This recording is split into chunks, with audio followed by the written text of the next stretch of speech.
Does it not seem like a conflict of interest to you that the judge, the prosecutor, and the witness all work for the state and have a vested interest in finding you guilty of whatever victimless offense they've brought you to court for? Well, that is because it is a conflict of interest, and it is actually against the law for them to do that. Let me show you what I mean.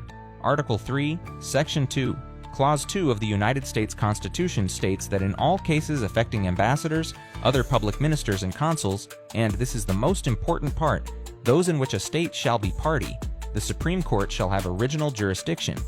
That means in every case where the state, or one of its agents such as a municipality, is a claimant or defendant, then the Supreme Court of the United States is supposed to have original jurisdiction. The state is not supposed to be a party to a case in its own court.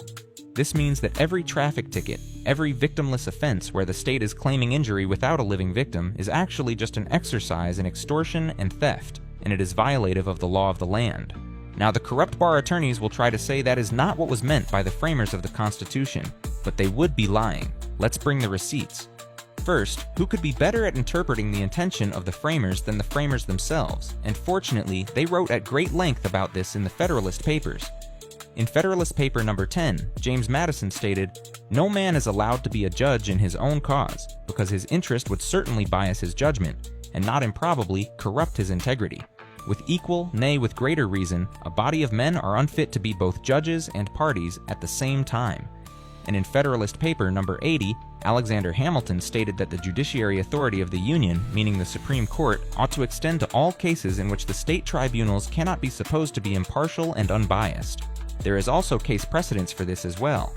In Chisholm v. Georgia from 1793, the United States Supreme Court reinforced the intention of the framers by stating that the word party, as used in that clause of the Constitution, means that if the state is either plaintiff or defendant in the case, then the federal Supreme Court has original jurisdiction.